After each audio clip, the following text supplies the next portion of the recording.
Hi everyone, welcome to Cloud Rangers, another session of Microsoft Azure training. I'm Sean Ismail. I'm a cloud architect with To-Do-Lead. That's my Twitter handle at Sean Ismail, and you can email me at sean@cloudranger.net. And if you wish to connect up on LinkedIn, that's the URL for my LinkedIn. So today is going to be part 4 of Azure Cloud Services, and I'm going to talk about network configuration and SSL for cloud services in this session. It's a jam-packed session, so let's get started. So we are going to cover quite a bit. The first I'm going to talk about is configuring a custom domain. Second, it will be configuring static IP for cloud services. Third, it's going to be implementing SSL for cloud services. And the last one is network traffic rules. So this is going to be, like I said, quite a jam-packed session because there's a lot to cover. So depending on where you are, grab yourself a cold drink or a hot coffee or tea, and let's get started. So the first thing we are going to talk about is configuring a custom domain. So as we have seen many times before, and as well as in our cloud services sessions, by default, the cloud services uses like a cloudapp.net domain. So when you have a website or web application, you'll see the cloud app most likely will have a whatever the name of the site is .cloudapp.net. So this is good for testing and labs and everything we do. But however, if you're doing a production deployment, you probably want it to reflect, something like your own domain name for your organization or whatever service you have. So something like your website.cloudranger.net or just cloudranger.net or something like that. So that's preferred. And we have seen that before with our website sessions as well, right? So this is a similar thing, but this time we are implementing this with cloud services. As usual, the custom domains, they can be implemented with the public DNS, either with a CNAME or an A record. So you could either choose it to like have an alias and forward it to cloudapp.net through a CNAME, or you can take the VIP, which is the virtual IP or the public IP of the cloud service, and put it as an A record. So like I mentioned over here, the CNAME, it will use the site URL. So you can have, for example, www.cloudranger.net, which will take you to an A record, which will be the VIP. Or with CNAME, it is going to be like, www.blueflux. www.cloudranger.net, but it will have pointed to your website.cloudapp.net. So I'll show you in a bit how that works. So let's go on our hands-on demo to actually show how we can do one of these. Okay, so I am on my client computer and I'm already logged into my Azure Preview portal here. So I have fired up my Visual Studio. Let's go ahead and create a new project with our cloud service.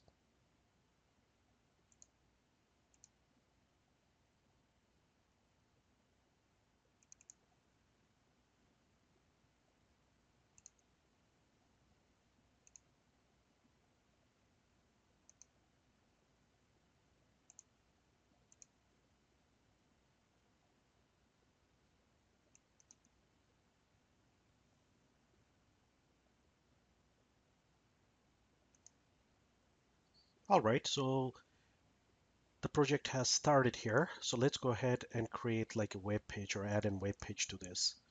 Like we always do, it's a new item, HTML page here, default.html.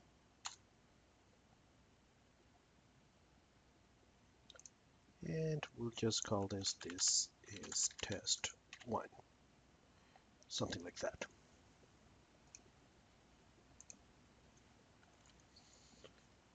Oops, typo here. This is test 1. I'm going to make something like that.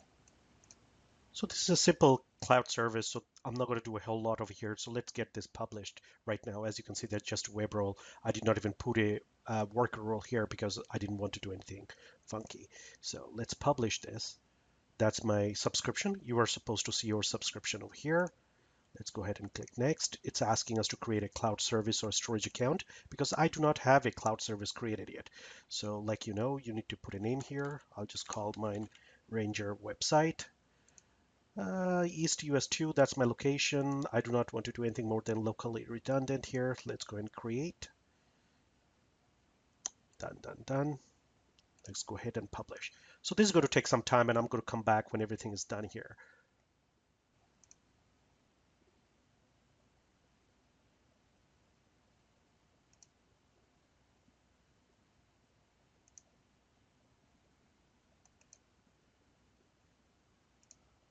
All right, looks like it has completed over here. So let's go ahead and actually check the website first. So as you can see, the URL is rangerwebsite.cloudapp.net. So that's the default one that Microsoft Azure provides us, right? So let's go ahead and click on that. As you can see, this is test one. We can see that the content has showed up over here. This is test one. So the whole idea of having a custom domain is that we are going to have a custom domain, something dot our, something dot our domain.com or our domain.com, and that should show this page as well. So it will be a custom domain which pretty much shows this website, and that would be more personal for the organization or for yourself. Okay, so the way I did this was I went ahead and created a CNAME that points to this URL over here, ranger website.cloudapp.net. So I used like a provider afraid .org over there, and I'll show you. Let me actually bring that into focus here. I'll show you what I have done there. So pretty much, I'm going to actually use an URL called blueflux.net. You have seen me use this before. It's a domain I own and I do pretty much my lab work all over here. So what I'm doing is that I went and created a CNAME, and that CNAME basically what it did was it pointed a subdomain. So I'm using www subdomain for blueflags.net. And I'm saying that the destination for that is going to be rangerwebsite.cloudapp.net. That is pretty much the URL that Microsoft has provided us. Okay, so this is a CNAME. This is not a forwarder, right? It's an alias basically for www. So now that I have already done that, because sometimes what happens is when you create a DNS entry for the public DNS, it could take up to a couple of hours for it to propagate through the public DNS system, right? So it can take some time. So depending on what you are doing, if you are following along, this might take some time for you to pause and go ahead and do that. And if you do not have a custom domain, that you won't be able to try this out, right? Actually, it's quite cheap this just to have a custom domain. I think it's $7-8 per year, and it's worth it when you're doing lab work, and that's what I do, right? So anyways, when this is done, if I go to www.blueflux.net, I'm supposed to see this website, and there will be no reference for this cloudapp.net whatsoever. Okay, so let's move that from focus here. So let's go ahead and try that. So I'm going to do www.blueflux.net. I should already have that here. Let's hit enter and see what happens. There you go.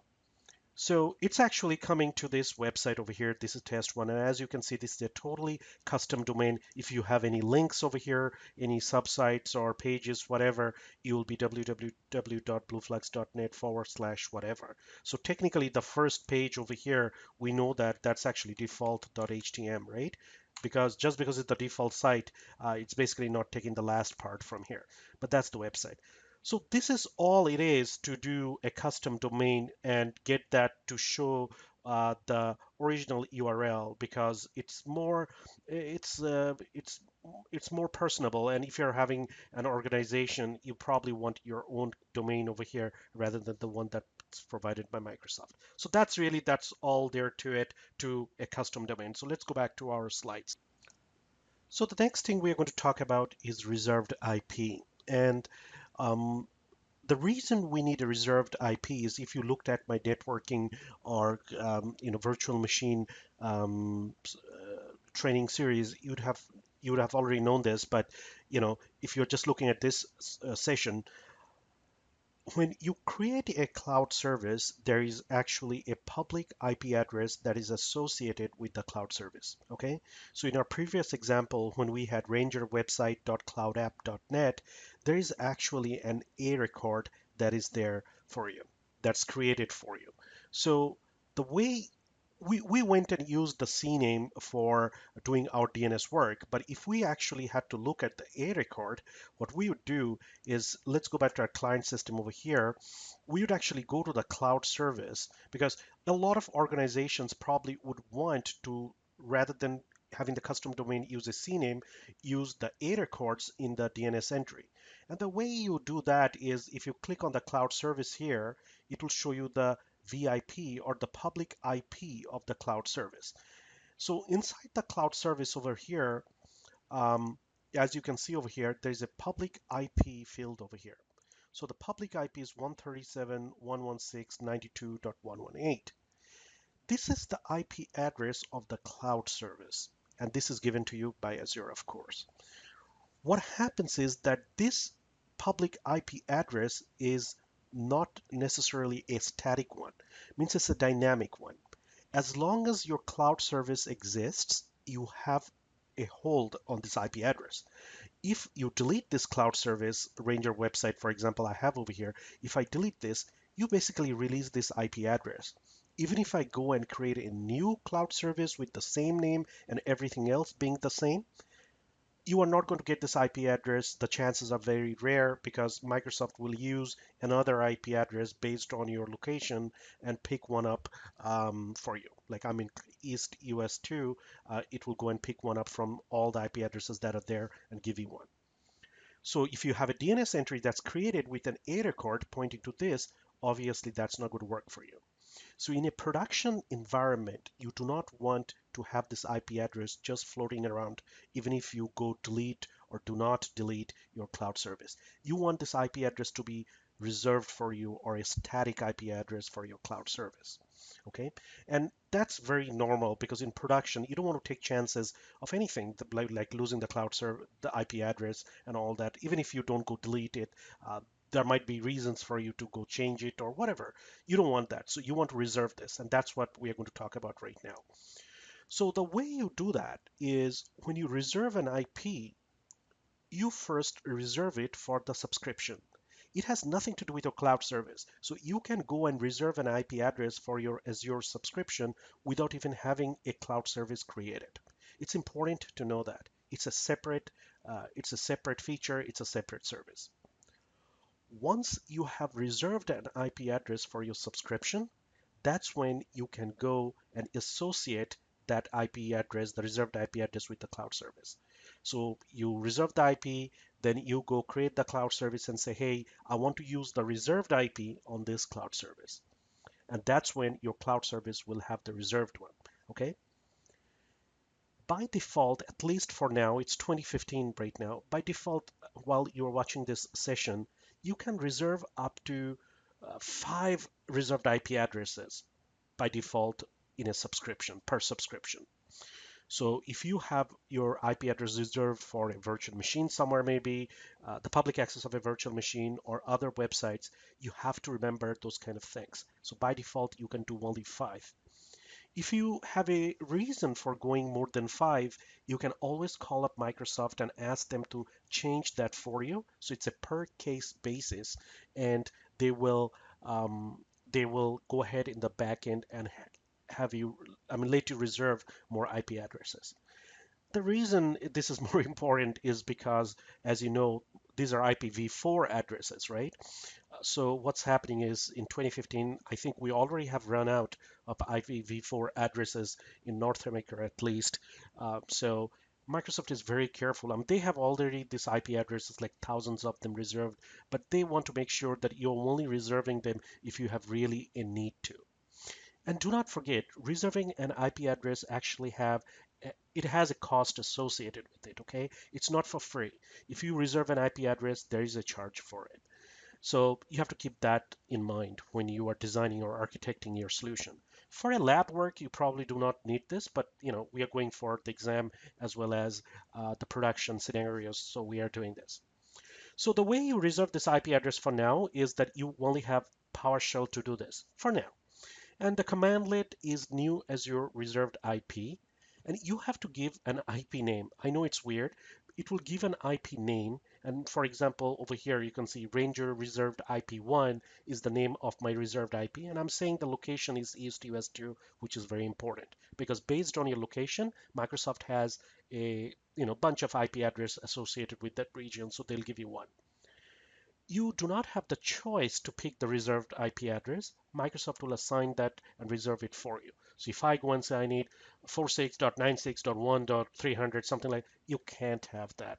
They have their own set of IP addresses. They'll get you one and reserve it for you. And that's the commandlet to do so. As you can see, reserved IP by PowerShell over here, I do not have any reference of a cloud service because reserving an IP address is based on your subscription and has no association with a cloud service. You can reserve this IP for any reason, right? It could be for Azure website. It could be for Azure cloud services, for our example, and it could have for virtual machine or whatever other reasons you may have. So reserving is per subscription basis. Once reserving is done, you can actually create an association. And that association is created by set as your reserved IP association. You give the same reserved IP name here, and you put a service name. So our service name was Ranger website, and that's what we are going to put over there. Okay, so let's go ahead and get this all done in a demo right now. So we can see that we have already a public IP address 137.116.92.18. Okay, that is the one we already have. So I just want to paste it over here to show you an example of what's going on. This is the one we already have. Okay, but let's go ahead and create a reserved IP for us right now. So we are in Azure PowerShell over here. I already added my account. Everything is here. So the commandlet is new Azure reserved IP, and I got to give it a name. So our name was reserved IP name, and the name was Ranger, no, Ranger reserved IP1. Okay. The reason I'm putting one is because there are total 5, so I just want to keep a tab on it. But you can have whatever name you want. Location. My location is East US2. East US2 here, and that's all there is to it. Let's go ahead and hit enter. I want to let you know one thing. I was trying this commandlet earlier during the day, and I was having a problem with this commandlet.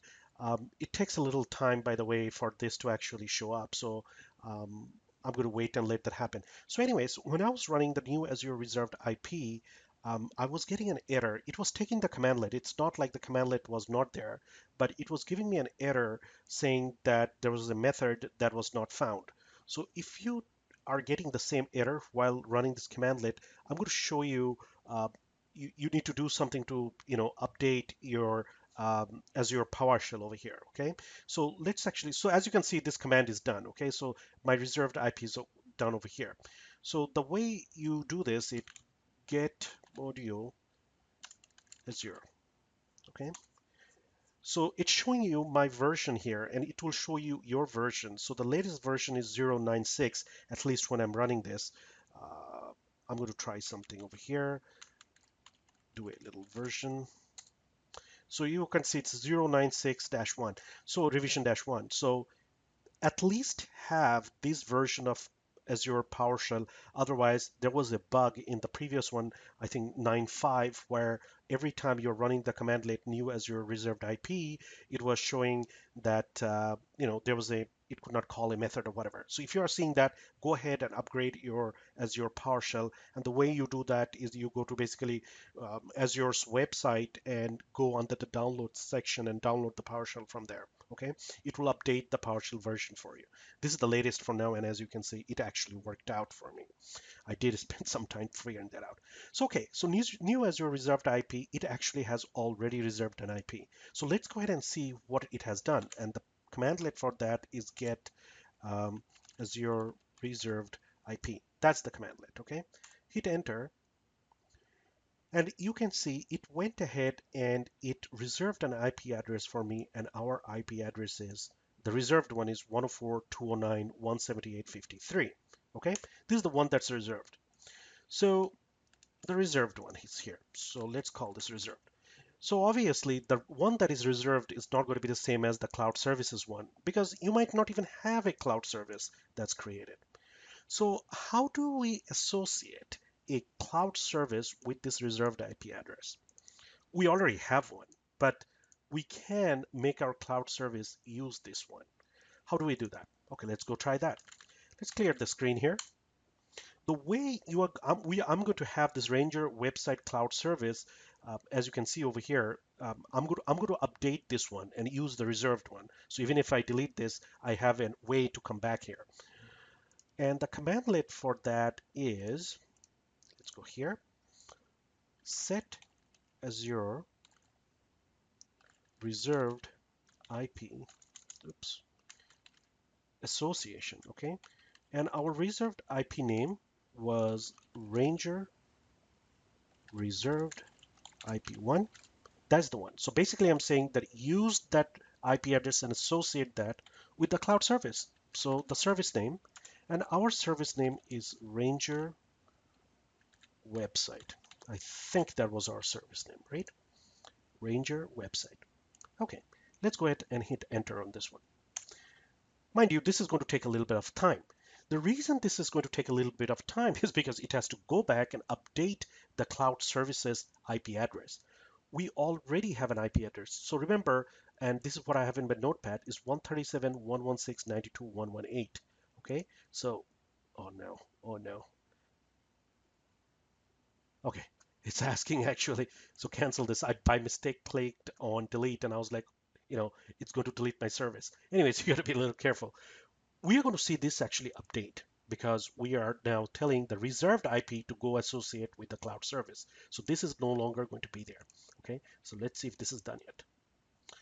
All right, this says it's done. So let's go ahead and open that up.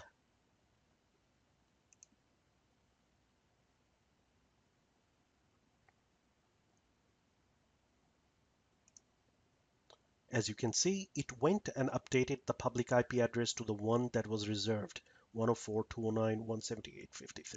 Okay, so that one is always going to be using, I mean, it removed this one and it's using the reserved one. So from now on, this cloud service has a reserved IP address, and that is the one that is expected or you are expected to do in a production scenario. Okay.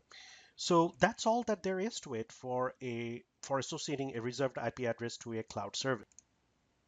Alrighty, there's one thing I wanted to actually tell you. There is a way you can remove this. I mean, since we created one, you do want to remove this IP address because it does cost you to keep this up and running. So the way you do that is remove Azure reserved IP. Okay, and this is going to ask you the name, and this is going to do Ranger reserved IP1. So I'm basically saying that I do not want this to be reserved anymore. Go ahead and remove that. So let's go ahead and hit enter. Are you sure you want to remove this? Because it wants to make sure that you're not removing something that's already associated and get into trouble. So let's go hit yes. So I did this on purpose because I wanted to show you something over here. The remove as your reserved IP, it actually did not work because look at this. The reserved IP, this one, that's the name, is currently used by deployment. This one belongs to Ranger website. So if you already have something reserved and that is already up and running, it does not allow you to delete that reserved IP address. It's a fault. I mean, it's a fail-safe.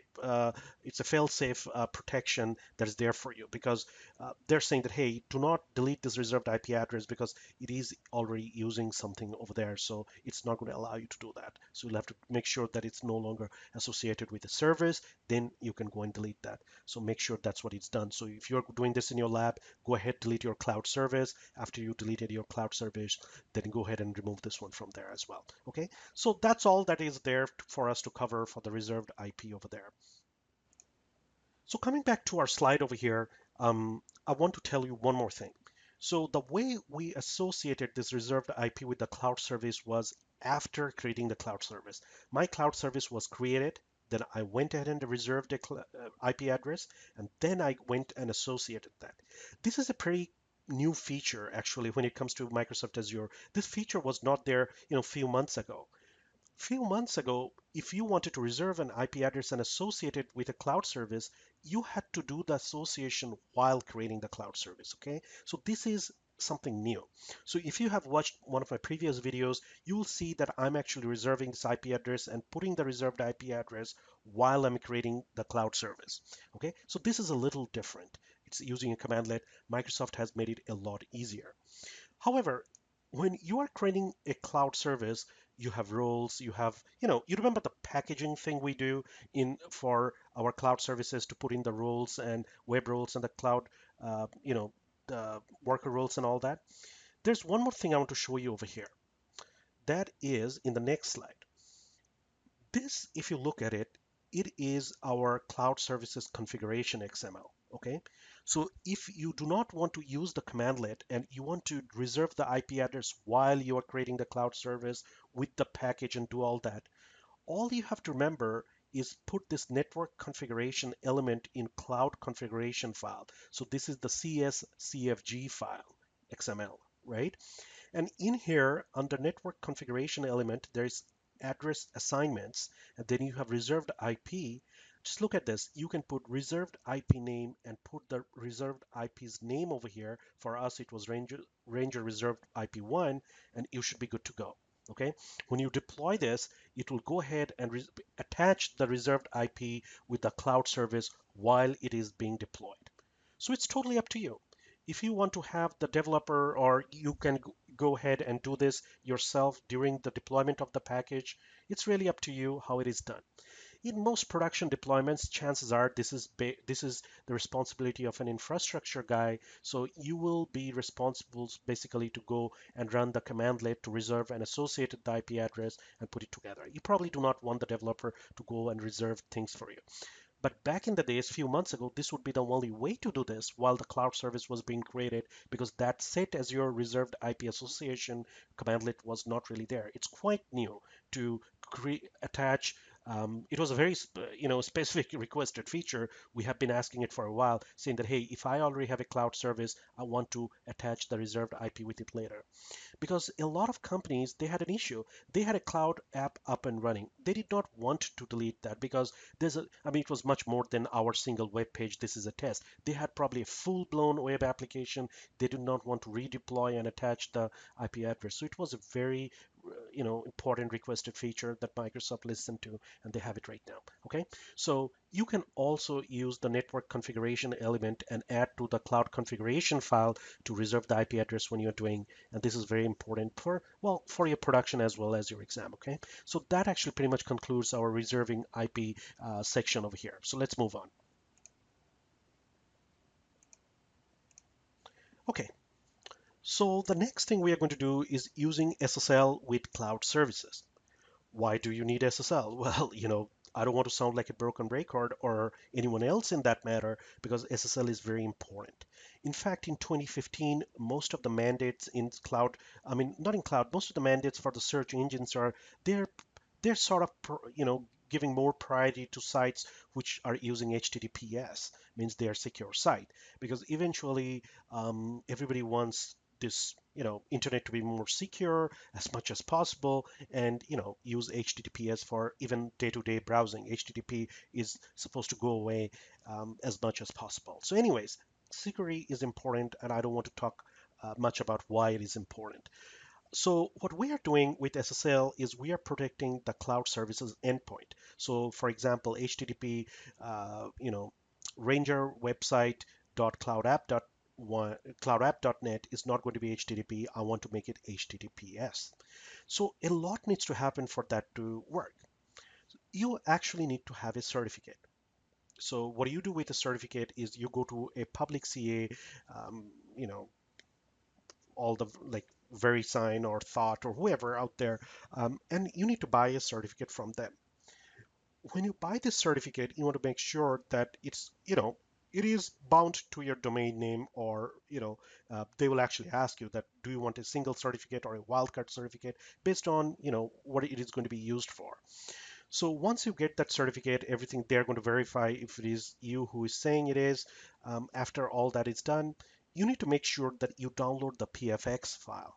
Okay, The reason you want to download the PFX file, the certificate in a, instead of a .cer format, use a PFX format, is because you want the private key to be included in the certificate. Okay, so for some of you who do these certificates quite a bit, you understand totally that .pfx file will actually have your private key in there. And these days, it's almost standard to have a 2048-bit encryption. Used to be 1024, but most of them are now asking 2048-bit encryption because computers are getting more powerful, and they're breaking through 124-bit encryption relatively fast, so they want this one for now. So get a 2048-bit encryption for Azure. It's important. And the certificate must be present in subscription. What I mean by this is that you need to upload the certificate to your subscription before you can actually use it. And I'll get to that when we are going to go into the hands-on demo, that it's important that you upload the certificate when you are creating the cloud service. Because your package might tell the web role that, hey, use endpoint 443, but you have to tell the package what is the what certificate you're going to use, because there could be multiple certificates in a subscription. So I'll show you how to do that as well. So let's go to our client computer here. So over here, I'm using the same cloud service I had created earlier, right? I mean, it's still the same one that's running. I'm going to just reuse this one for our demonstration. You can keep your cloud service up and running as well. So you don't have to waste the time to create it and do all of that. I mean, I know I can pause it and show it to you guys, but if you are following along and doing this in your lab, which you ideally should, because that's what I recommend, this might take some time. So I'm using the same cloud service over here, no big deal. So go to all settings here, and you should see a tab here for certificates. Let's go to the certificates here. Let's click on that. And what it'll do, it's going to ask you, I already have a certificate up and running over here for my subscription. Actually, let's go ahead and delete that so I can actually show you how to do this. I was trying to delete the certificate for a while and it was failing. Then I realized this is actually the certificate that was uploaded when the cloud service was created and not the certificate that I was looking for. So anyways, let's ignore that. What are we going to do over here is actually go and upload a certificate, the certificate that I requested for my domain blueflux.net for the lab, and it's a certificate that I had purchased from Komodo. It's a wildcard certificate. Okay, so if you are going to do this in the lab and you don't have one, I think there is some free SSL certificate that you can get from some vendors to try out for 30 days. You could try that. Just Bing it or Google it and find out which provider is doing that. But if you are in an organization, you probably have a wildcard certificate or a subject name certificate, which you already have and you want to use. So let's go ahead and create upload. It's asking us for a file. You have to remember, as I mentioned in my slides before, that it has to be a PFX file. So if you are trying to upload a .cer, a certificate directly, it's not going to work. It has to be in PFX format because it needs the private key. So let's go ahead and select the file. So my certificate over here is, as you see, it's .cer, so that's not the one you want. Let's go ahead and do all files here. You want the PFX one, okay? You do not want .cer. So when I use the PFX, that's the name of my certificate, BlueFlux Wildcard. So that's the one. It's going to ask you for a password because the PFX, since it has a private key, it always has a password. So I'm going to put in the password that I had for that, and I'm going to ask Azure to upload that certificate for me. So it's uploading that certificate now. Okay, as you can see, the upload has completed, and the subject over here is like, as you can see from here, that I'm using a wildcard certificate, and that's the certificate I want. So it's important that you can identify this certificate because this thumbprint is what that will be most important for us. Okay, so this is the one I have for my domain, blueflux.net. So based on your domain name, this certificate has to match, otherwise, obviously, it's not going to work. So how do we associate the certificate with the cloud service? There's there's really a couple of ways to do this. We are going to try doing this from our configuration here. Okay, so let's go over here. This is the cloud service we created earlier in our session. So let's go ahead and look at the web role. Okay, the web role properties here. So based on the web role, which is basically when you go to the properties, it looks at the cloud configuration. Okay, we want to go to the tab certificates here. So you do have a couple of options. One is when you're deploying this package, you can actually add the certificate with the package. So it will go upload the package, upload this, fix, put the certificate in the right place, and then deploy the solution. For us, we already have created the, cloud service. We have already added the certificate. So basically over here, all we are going to say is which certificate it is, because this package still needs to know which certificate it's going to come over here and pick. So you could have multiple certificates here for different deployments, right? We want to use this one. So the way we do that over here is add a certificate. And it's asking what the certificate is going to be. So we know, I think the name of my certificate was Blue Flag certificate. And let's see. Your certificate already has a name. So let's see over here. The name of my certificate was scripts here. Blue Wildcard. That was the name of my certificate. So let me copy that from here. I'm going to call this one Blue Wildcard over here. I'm going to ignore this local store and store location from here because I'm not picking the certificate from my current computer. You could actually have the certificate installed to your current computer, go to the store location over here and the store name and pick it up from there, okay? I'm not going to do that. I'm going to directly tell this deployment, use this certificate, and every certificate will have a thumbprint that's unique uh, all across entire planet, okay? So take this thumbprint information from here and just pretty much paste it over here. What this will do is it will tell this package, hey, go get this named certificate, that's the thumbprint, and that's all that there is to it. So if we go to the cloud configuration file, you'll now see that there is an element called certificate where there's a name and there's a thumbprint, and it actually picked up the algorithm as well, SHA1, that's the algorithm for it. But that's all there is to us to let this deployment know to go use that certificate, okay? The other thing we want to do over here is that since we are using the certificate actually uses HTTPS for SSL, right? So if we look at our web role properties here, in endpoints, we can see there is public port 80. 80 is actually port 80, right? I mean, it's HTTP. It's not secure. We want to use HTTPS. So you want to make sure the endpoints change as well, okay? And when you are doing HTTPS, the port is always 443, okay? There's other way to let the certificate know over here. Since we added the certificate, we want to tell this port that use this certificate. So people should, so people when they hit our URL, they have to use HTTPS, and you are telling the endpoint the certificate that you are going to use is Blue Flags wildcard. So now that we added the certificate, this is available over here.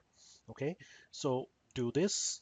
Let's close this. I always love doing that because that property is always updating our configuration file. When we change the endpoint information, this is the certificate, right? This is the configuration file. When you change the endpoint, it's actually changed in the service definition file, csdef. In csdef, now you can see the endpoint is actually HTTPS, it's using 443, and it's using the certificate Blue Wildcard. This is a cloud service that already has been deployed, and I have mentioned before, you can always publish this again, and what it will do is it will go ahead and update the cloud service for you.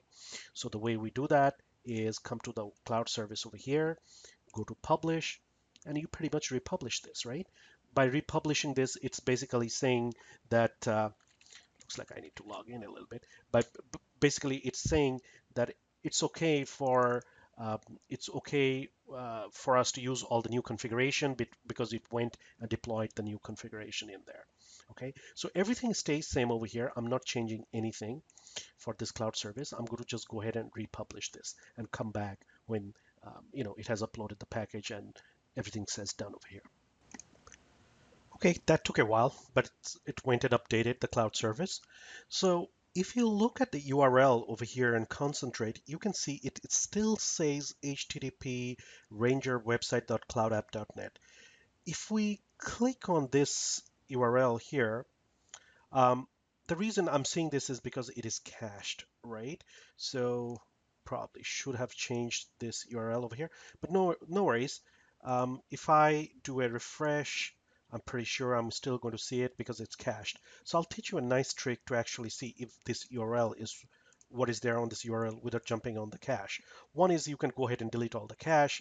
The other thing in Internet Explorer is you can go to safety and go to in private browsing. So what this will use is, I mean, this does not cache anything for you, right? So let's go ahead and try to go to this website and see what happens. We are using HTTP rangerwebsite.cloudapp.net. It's going to take a moment because it's trying right now. And this one uses no cache. See, it says in private. As you can see, the page cannot be displayed. The reason page cannot be displayed is, if you recall, we went to the package and we said there's going to be nothing in port 80, right? So if we go to the CS definition file, you can see there's no port 80 over here. It's only port 443, which uses HTTPS. So let's go ahead and use HTTPS and see what happens. As you can see, it actually brings up a page, but it's actually showing an error saying that there's a website security certificate issue. Continue to this website, not recommended. I'm going to go in anyways and I'll show you what the problem is. It actually says this is test one. It's using HTTPS like it's supposed to. Some of you probably picked that up right away, but if you did not pick it up, let's look at the certificate. The certificate is actually going to the wildcard blueflux.net certificate. So the domain name is not matching with the certificate, right? Because this domain name is Cloud App, but the one that I uploaded, it was a BlueFlux certificate. It's expecting a BlueFlux domain name. So if you recall, we went and did the CNAME for my website earlier in the earlier part of the session where we had our own custom domain. So that is still in place. So technically, I should be able to do this. HTTPS, and I'm going to go over here and do www.blueflux.net. Let's see what happens here. As you can see, this worked out. So I'm using HTTPS. So this is over SSL. This is test one. It went to pick that up and see the security report over here, view certificate. Everything is clean. It's using the wildcard certificate. So this is actually a secure connection right now using SSL, HTTPS port 443 using our certificate. This URL obviously did not work. Well, it's still using a certificate, but browser is warning you that, hey, something else is expected, you are somewhere else. So this is not the right page. So this is a default expected behavior, but that's how you secure your cloud services using a certificate through SSL. Okay, so that's all that there is to it. So let's go back to our slides here. And the thing that I wanted to show you over here is this certificates element that was added to the cloud configuration file when we were deploying this package. And obviously we went and changed the end port from port 80 to port 443 and associated the certificate over there. So do not forget that to happen, all right? So that's all that there is to it for SSL. Let's move to the next topic. So now we are going to talk about network traffic rules. This is probably, I find it a little complex for whatever it does. This is actually one of those topics of cloud services that you will be going and working a lot into the configuration file, the cloud definition files and the cloud configuration files, because it gets into the very detailed intrinsic level things of cloud services.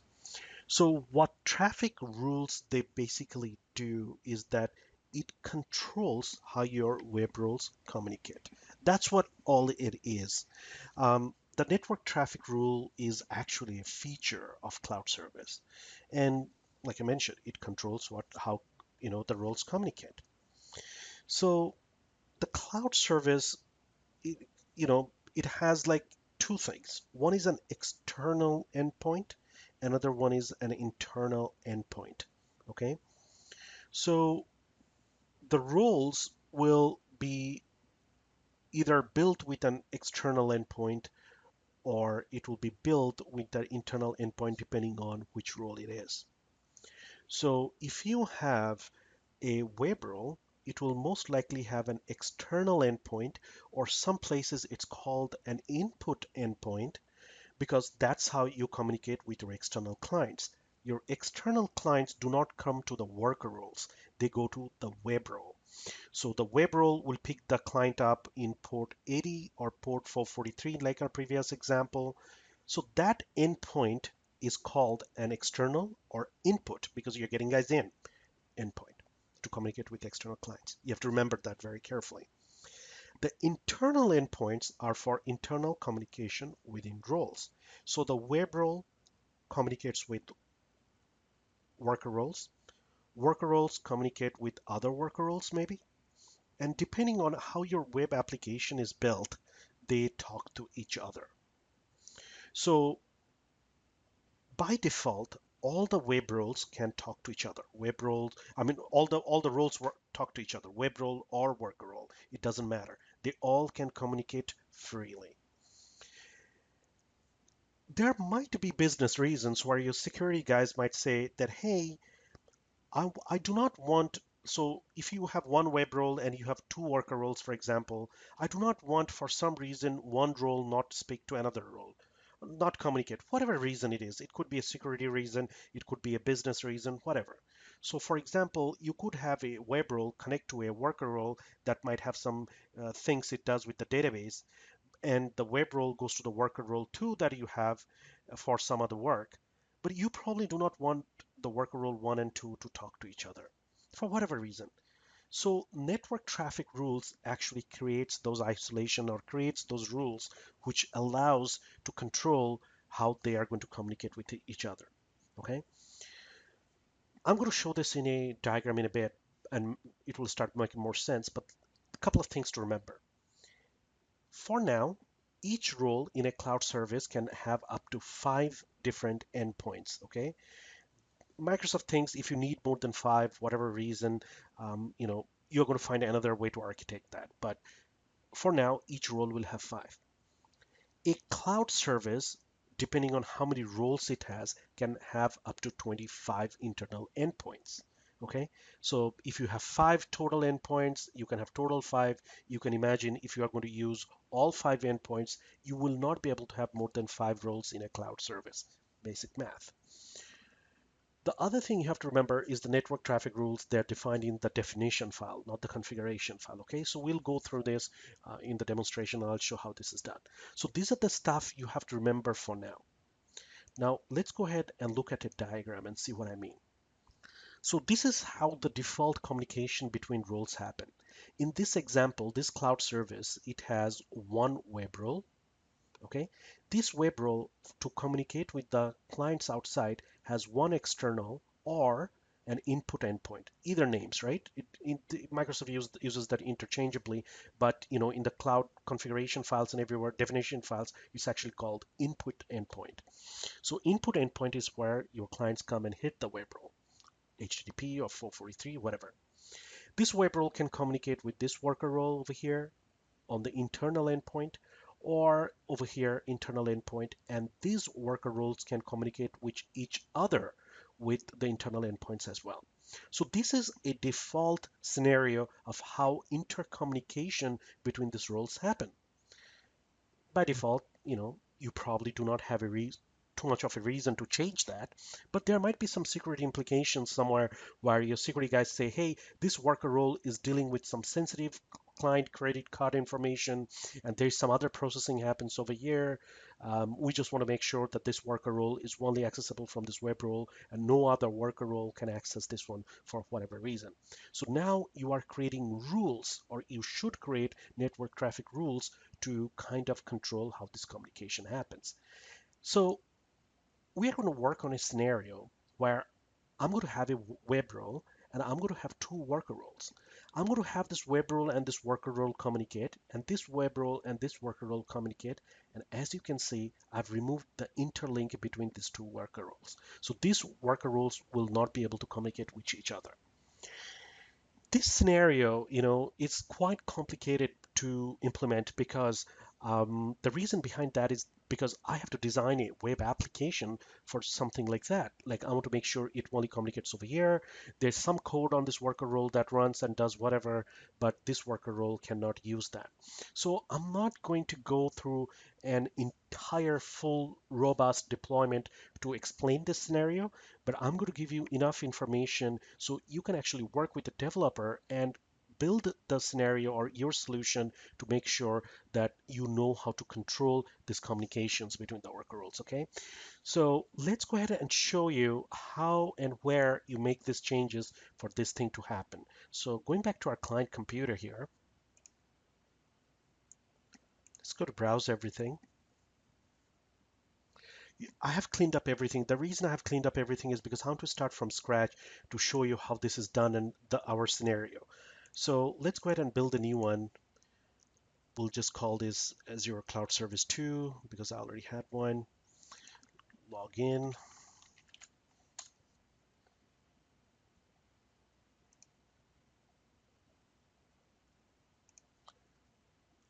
I'm going to create one web role and two worker roles.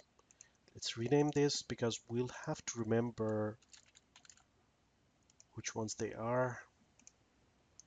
I just put Ranger on everything. I think I explained before because that way I can remember the ones that I have created. So I'm going to have one web role and two worker roles. Click OK. It's building up the project now. Empty one. Okay, so it's building up, taking a little while. Okay, it's loaded up. Let's close all the CS files. Now let's go ahead and look at the configurations for these roles, right? So let's go ahead and open up the cloud configuration file and open up the cloud definition file.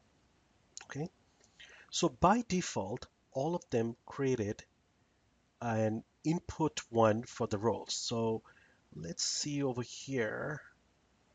This is my service definition file.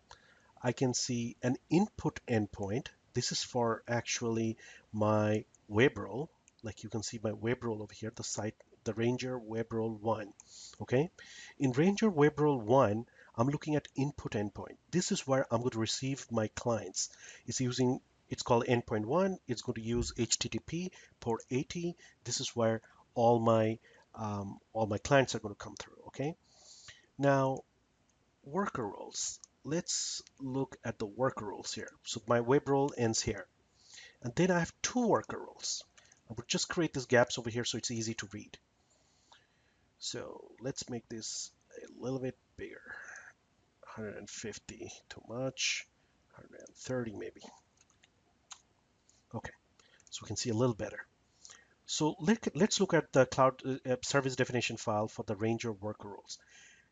These Ranger worker roles by default do not have right now any internal endpoints defined, because by default what we know is that they all can communicate with each other. So this is a little abstract. You are not seeing an endpoints tag like the web role had over here. See, the web role had endpoints, this one doesn't.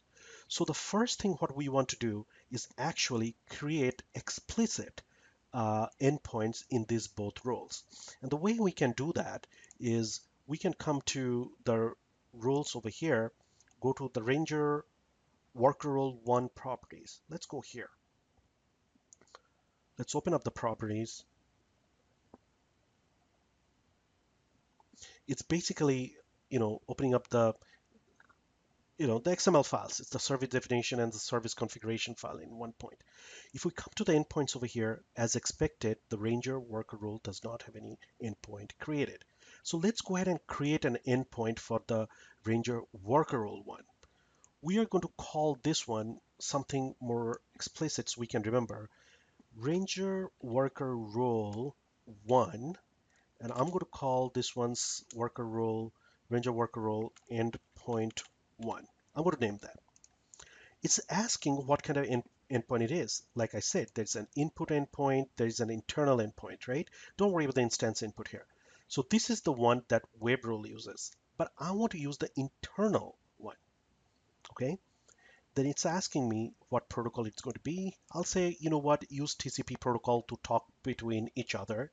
Let's leave everything the way it is over here. And, you know, that's all really. Private port, whatever, it will pick one up. And there's no certificate, that's fine. So let's see what happens when we do that. So the way to, I just close this one so I know it will be saved. If I go to the service definition file right now, as you can see, it added a couple of things. It rearranges this XML file. So even if we created all those, gaps, it sort of kind of put things together. So let's look at this. So the Ranger worker rule 1 now all of a sudden has an endpoint. This is the endpoint name, and we are using the TCP. Okay, look at the Ranger worker rule 2. It does not have another endpoint. So let's go ahead and create one for Ranger worker rule 2. So if we come to Ranger worker rule 2 over here, right click, go to properties. I want you to remember there was nothing here, but now we are going to create it. Okay, come to endpoints. Worker rule 2 doesn't have one. Add an endpoint. We are going to call this one Ranger worker rule 2 endpoint 1. Okay, endpoint 1. It's easy to identify. What kind of endpoint is going to be? It's going to be an internal one because we want the internal ones to talk to each other, right? So that is done. After that, everything else stays the same, okay? So let's close this. If I got to come to the service definition one, now I should have this worker rule as well have an endpoint, okay? So let's look at this, everything together now. So our web rule already had an endpoint, port 80. Now our worker rules have endpoints that we have said it's going to be internal endpoint, not the input endpoint, okay? This is an internal endpoint for both of them. This is the name, and it's using the protocol TCP. So we have just created the endpoint to communicate with each other.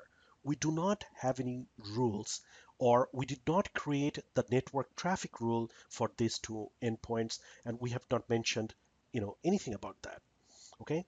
The way you create these rules are like you create a new element called network traffic rules element. Okay, so I already have created one, and I'm going to use this, and you can just look at that and you can create one based on your.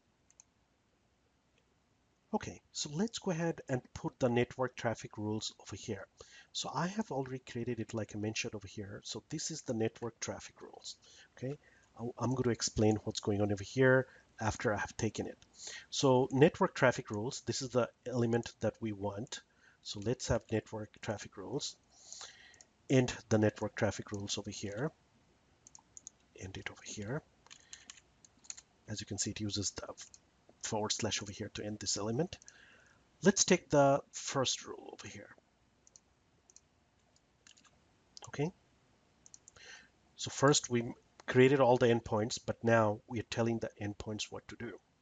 So the first rule, and this is in only allow traffic to, it is the rule, the only allow traffic to means which destination you're going to and all that. It's a traffic rule. So the first thing we are saying, if the destination is Ranger worker rule 1, use this endpoint, Ranger worker rule 1 endpoint 1. So I'm basically saying Ranger worker 1 will be using this endpoint, and if this is the destination, means if the traffic is coming to this worker role, when source matches any role, so any role, it can be any traffic that's coming to this worker role, only allow traffic from this role, Ranger web rule 1. Okay, so let's repeat that. If the traffic is destined for worker role 1 using this endpoint, when source is the Ranger web role 1, only allow traffic there. And this is a network traffic rule. What this will accomplish is, if we go back to our slides, we are coming here. So this is the destination, Ranger worker rule 1. Make sure the source is the web role over here. So the traffic is now allowed to come over here. I'm explicitly saying that. There is no mention of any traffic or any source coming from worker rule 2. Means the traffic cannot go to this direction. That's all that rule is saying. So we are already breaking the default rule where the flow of communication is bidirectional in between these two worker rules. That's no longer there. So we are explicitly saying only web role can go over there. That's what this rule does, okay? We have to remember that. Now, the next one, based on our requirement, is another traffic rule for another worker rule. And I'm going to pick this up from here. Let's paste this inside the network traffic rule element. And here I'm saying is this time the destination is Ranger worker rule 2. That is the endpoint. This endpoint is stuff that I picked up from here. That is the endpoint. Make sure that a source is also Ranger web role 1. So that means, back to our slides, I'm saying let this web role get to this worker role. So we do not have over here, if you noticed, any rule that is used for letting traffic flow between these two web roles, these worker roles. And that is quite important to notice because for whatever business reason the business has decided we are not going to use anything that is coming from, working between these two roles over here. If we had to do something like that, so let's say everything stays the same, but I want worker role 1 to get to worker role 2. I don't want worker role 2 to get to worker role 1. So based on our previous, our default configuration, they talk to each other. But we could create a rule which will only allow worker role 1 get to worker role 2 and worker role 2 not get to worker role 1. And the way we would do something like that would be create a new, so go to worker role 2. I can say worker role 2 can listen. So I want the worker role 2 to receive communication from this guy, right? So we need an endpoint here that can do that. So the way we would do that is we would actually create another internal endpoint. So let's do that. I'm saying I'm in worker role 2. I'm saying that create another one. Let's call this endpoint 2. And I'm going to create another rule here, an entire rule here. And that rule, what is it going to say? It's going to say if the destination is Ranger worker role 2, and if anyone is using this endpoint, let the source be another worker role. So I want worker role 1 to be able to get to this worker role. So this will be over here. And that's all there is. I'm saying let worker rule 1 source come to worker rule 2 destination using this endpoint. That's all I would have to do. So right now, we can take another arrow and we can go to this direction, worker rule 1 to worker rule 2. Can worker rule 2 go to worker rule 1? No, there's no rule for worker rule 2 to go to worker rule 1. So what I'm trying to get at is that using these configurations over here and endpoint manipulations over here, adding, removing internal endpoints, you can create a very advanced scenario of the traffic flow or the communication flow between these inter roles in a cloud service. I'm not sure how important this is for you. It depends on the architecture of your web application, obviously. And this is something you need to work with your developer because your developer might have the code or the application that communicates between each other and they will do whatever they need to and you'll have to let them know, hey, my worker role 2 will be able to receive information, but make sure the application that's on worker role 2 does not try to communicate with worker role 1 because I'm going to block that connection for whatever the business reasons are. And this is how you do it using the network traffic rules, okay? So it's called network traffic rule. You have to make sure that you create and you understand the difference between the input endpoint and the internal endpoint. Very important for exams. And you also have to know the network traffic rules and how this network traffic rules are created and how you can use the endpoints and the source and destination to do that flow, okay? So let's go back to our slides here. And I think that's what concludes our this session. Okay, that's all. We covered quite a bit. We went ahead and did custom domains. We went and did reserved IP addresses. We went and did SSL, how to do HTTPS, and we also did network traffic rules, an advanced topic in cloud services. Okay, it's quite a bit. I know the session was a little lengthy, so feel free to pause and go back and rewind and try to grasp the concepts you need, and try to do this in the lab yourself and see how it is. Okay. The only two things that you will require over here is like the SSL certificate and domain name. If you are very serious about infrastructure, you probably should buy a domain name. It does not cost more than $6, $7, at most $10 these days to buy a domain name for the entire year, and it helps you a lot to do this. So if you are working in a production, it'll be just so much easier for you to pick things up.